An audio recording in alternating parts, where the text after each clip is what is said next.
রোজ সকালে উঠেই আমার একটা সমস্যা, কি ব্রেকফাস্ট বানাবো। তাই ভাবতে ভাবতেই আমার 1 ঘন্টা সময় লেগে যায়। তাই আজ সকালে উঠে 2টো ডিম সিদ্ধ করে এইভাবে গ্রেট করে নিলাম, আর 3টে আলু সিদ্ধ করে মেখে নিলাম নুন, লঙ্কা গুঁড়ো আর ভাজা জিরে দিয়ে। আর তারপর চটজলদি ময়দার একটা ডো বানিয়ে নিলাম। তারপর তার থেকে লেচি কেটে বেলে নিলাম এইরকম পরোটার মতন করে।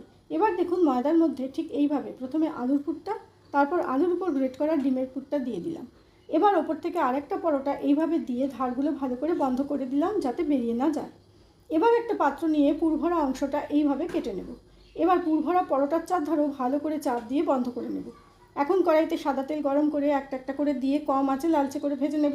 আচ্ছা, আপনারা কিন্তু এই কচুরি চিকেন কিমা, মাছ বা চিংড়ির পেস্ট দিয়েও বানাতে পারেন, টেস্ট খুব ভালোই হবে। দেখুন এইভাবে সুন্দর করে গোল্ডেন ব্রাউন করে ভেজে নেব। এই টিফিন পেয়ে বাড়ির সবাই তো খুব খুশি, কর্তা খুশি, মেয়ে খুশি। ব্যাস, আজকের মতন ব্রেকফাস্টের চিন্তা থেকে আমি মুক্ত। আবার কাল দেখা যাবে। তাহলে আপনারা আবার দেরি করবেন না, তাড়াতাড়ি বানিয়ে ফেলুন এই চটজলদি ব্রেকফাস্ট, আর যে কোনো সস দিয়ে পরিবেশন করে সবাইকে খুশি করে দিন। রেসিপিটা কেমন লাগলো কমেন্ট বক্সে অবশ্যই জানাবেন কিন্তু। তাহলে আজ এই পর্যন্তই। সবাই ভালো থাকবেন, সুস্থ থাকবেন, সাবধানে থাকবেন।